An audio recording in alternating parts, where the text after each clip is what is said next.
तर शेतकरी बांधवांनो, खूप साऱ्या शेतकरी बांधवांनी सोलरसाठी अर्ज केले आहेत आणि अर्ज करत असताना शेतकरी बांधवांनी आता जे पैसे भरले आहेत, पैसे भरल्यानंतर त्यांना कंपनी सिलेक्शन करायचे आहे आणि कंपनी सिलेक्ट करत असताना त्याच्यामध्ये हेडकोनचं निवडावं याच्यासाठी खूप सारे शेतकरी बांधव तिथं विचारणा करत असतात.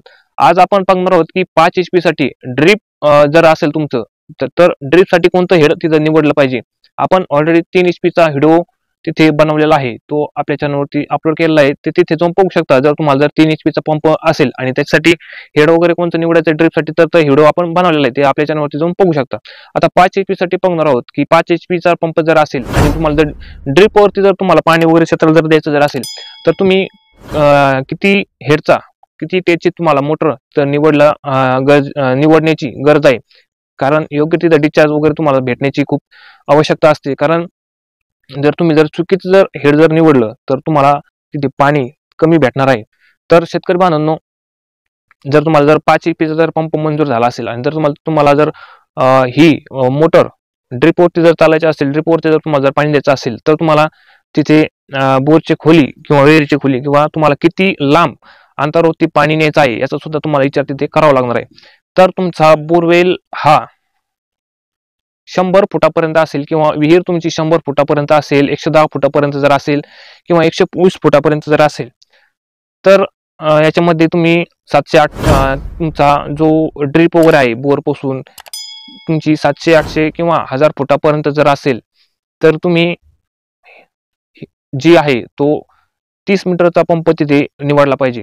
कारण जर तुम्ही जर 30 मीटरचा पंप जर तिथे जर निवडला तर तुम्हाला योग्य तिथे पाणी ड्रीप वाटे व्यवस्थित येणार आहे. हे झालं 30 मीटर हेड बद्दल. आता त्याच्यामध्ये 50 मीटर हेडची मोटर कुणी निवडायची तर शेतकरी बांधवांनो, तुमचा बोरवेल हा 140 किंवा 150 किंवा 160 फुटापर्यंत जर असेल आणि त्याच्यानंतर तुमची जी लांब किती पाणी न्यायचंय त्याच्यावरती तुम्ही 1200, 1300, 1400 फुटापर्यंत जर तुम्हाला जर पाणी जर न्यायचं जर असेल तर तुम्ही हे 5 HP चा पंप जर असेल आणि जर तुम्हाला 50 मीटर तिथे हेड तिथे निवडावं लागणार आहे.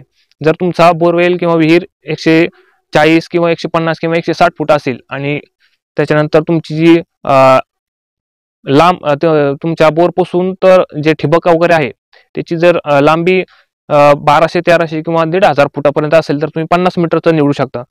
त्याच्यानंतर आता 70 मीटर हेड कोणी निवडायचंय तर शेतकरी बांधवांनो, ज्या शेतकरी बांधवांची बोरची खोली ही 180, 90 किंवा 200 फुटापर्यंत जर असेल तर आणि पाण्याचं जे अंतर आहे बोरपासून तर ठिबक वगैरे तुमचं जर तिथपर्यंत किती अंतरावर आहे तर 1800 किंवा 2000 फुटापर्यंत जर असेल तर तुम्ही 70 मीटर हेडची तिथे मोटर तिथे निवडू शकता. तिथे योग्य तुम्हाला डिस्चार्ज तुम्हाला भेटू शकतो.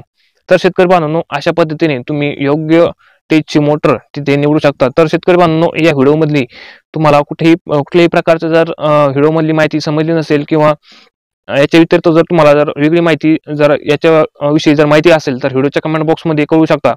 आणि सोलर संबंधित जर तुम्हाला जर कुठलीही अडचण असेल तर ती सुद्धा या आपल्या व्हिडिओच्या कमेंट बॉक्समध्ये तुम्ही विचारू शकता. आणि सोलर संबंधित जे सोलरला फॉल्ट येत असेल जसं की ओव्हर करंट असेल, ड्राय रन करंट असेल, आउटपुट ओपन सर्किट असेल किंवा लो पॉवर असेल किंवा अनेक प्रकारचे सोलरला फॉल्ट येत असतात, ते फॉल्ट कसे दूर करायचे ते सुद्धा आपण आपल्या चॅनलवरती व्हिडिओ बनवले आहे, ते सुद्धा आपल्या चॅनलवरती जाऊन तुम्ही बघू शकता. तर अशाच भेटूया एका माहितीविषयी. तोपर्यंत धन्यवाद.